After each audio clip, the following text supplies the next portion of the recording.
Don't be so happy. because I tell you, You know what? I got something. Please, I got something in here. Make sure our guests read them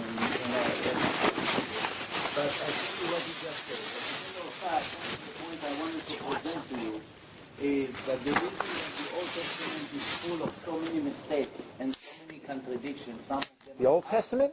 The New Testament is full of so many contradictions and so many mistakes is because the followers of Jesus, as you just said, were complete ignorant Jews. And he described his students who do not know Aleph Bet.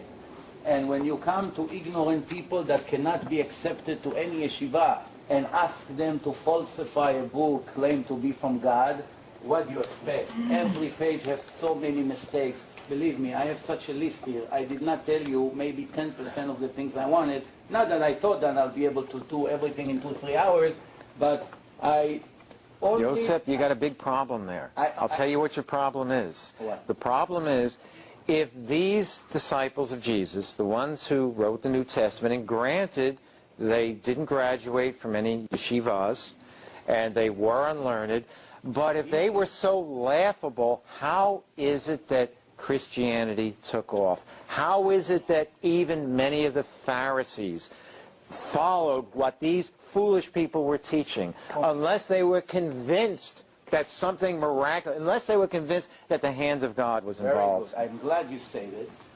And from your words, I'm going to prove to you that Judaism is the only valid religion. From what you just said. When I come to a crowd and I try to convince them to be my students, and I start to gathering all the homeless people of the street, as he did, as you know, those ignorant that do not know anything anyway, and gather them to be students and have himself a cult.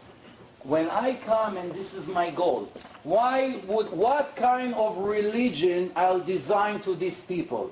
An easy religion to practice that everybody will jump and say, hey, we're with you, 100%, everything is allowed. Or I will design a religion that is so complicated, so difficult to keep. What will be an easier job for me? To come and tell them, for instance, one of the times the student told him, you told us that we're not allowed to violate any rules of the Torah. So how come you eat bread without washing your hands, without netilat yadayim? They asked him, those ignorant challenged him. So he said, he started to curse the rabbis. But in another page, as I mentioned before, he told his students, make sure you follow the instructions of the servants of Moshe, the sages, because they have it from generation to generation.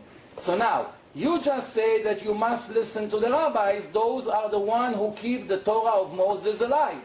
And when the student asks you why you yourself don't listen to them, he started to curse them. Or when he told them that they're not allowed to violate the rules of the Sabbath, the next day student came and they wanted to cut wheat on the Sabbath. And he started to see that they're getting angry at him. So he told them, I allow you today to cut weeds. Why? I am the master of the Sabbath. Come on. You just say in the book of Matthew, as I mentioned before, no one is allowed to contradict one little law.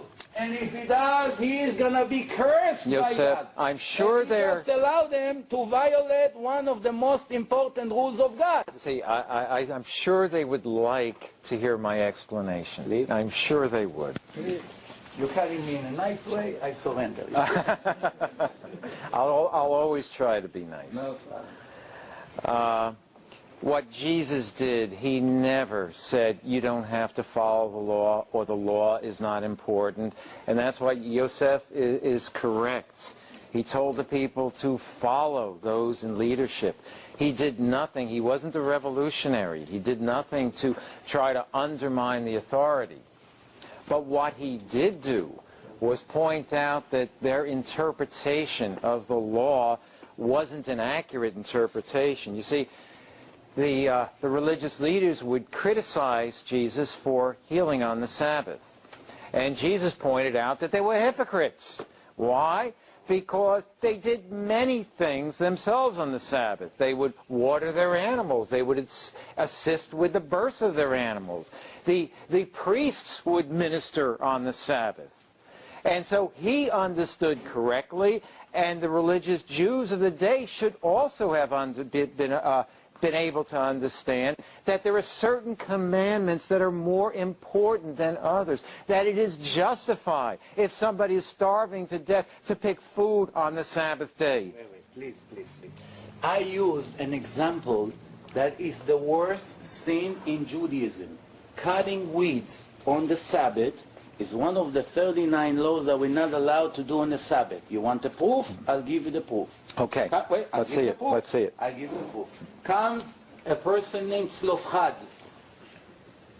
You read in the Old Testament, Slofchad. He went on the first Sabbath after accepting the Torah, and he started to pull weeds, trash from the ground, and Moses didn't know what to do with him. He took him and put him in jail. He asked God, this is what he did. What should I do with him? God came and told him, execute him in front of the entire nation, leman iru v'irau, that a person like this have no right to live. And Jesus, as I mentioned before, and you agree with me, I'm not bringing sources that are not exist, and it says he allowed his student to do what Slofchad did.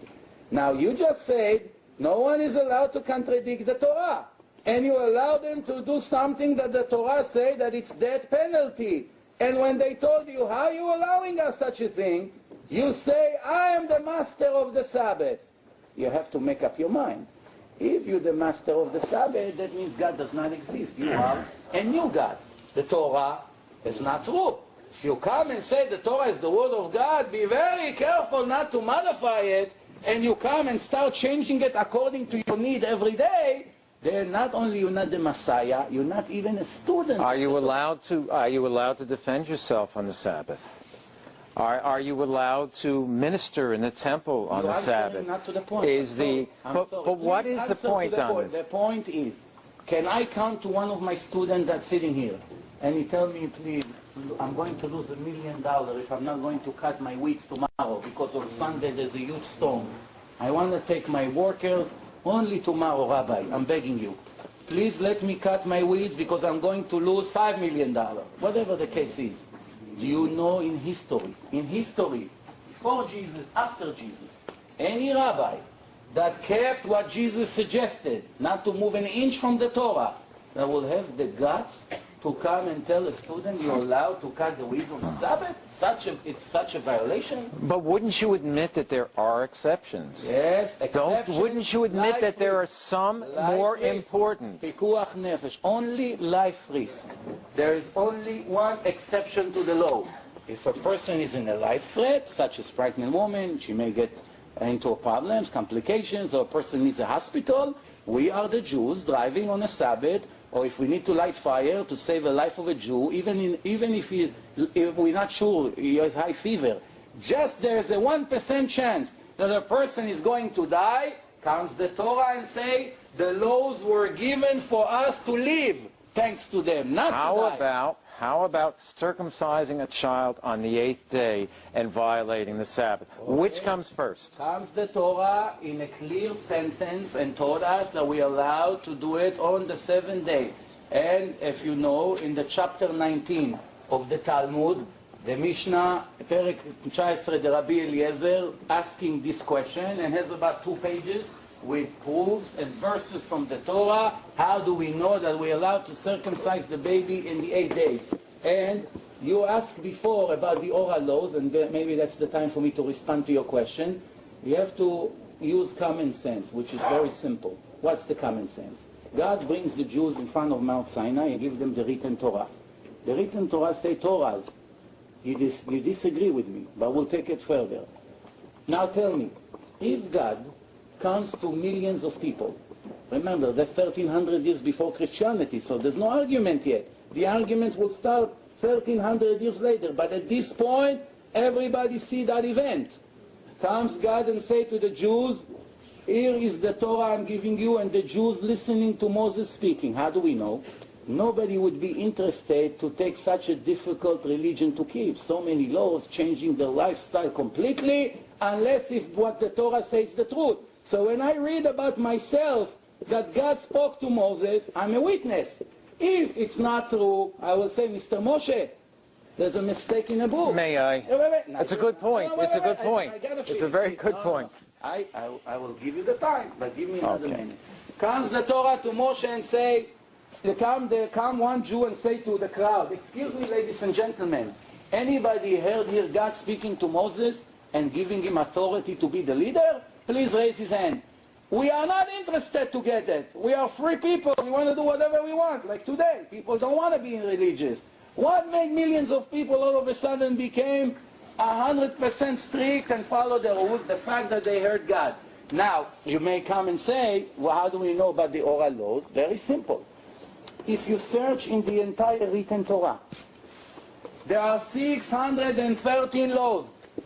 Not in one place the Torah gave instructions, the written Torah, the Torah never gave instructions for people how to follow this mitzvah, this commandment. Which one? All of them. The 613 laws that describe in the Torah, without the oral laws, there is no way to understand one law. Such, I'll give you an example. The Torah says you have to circumcise a male born on the 8th day. You should cut the orla. We know what we cut when we circumcise a baby. Now, if we wouldn't have the oral laws, right, when Moses bring down the Torah, people will say, what you brought us, Chinese book? Okay, God say we should not cut the orla. What's orla? Mordechai would say, orla it's this. He would say, orla it's this. She would say, orla it's the nails. He will say, Moses, what's orla? There's no oral Torah according to your opinion. What's orla? Where we have to cut? God said that if we don't cut it, we're not Jews.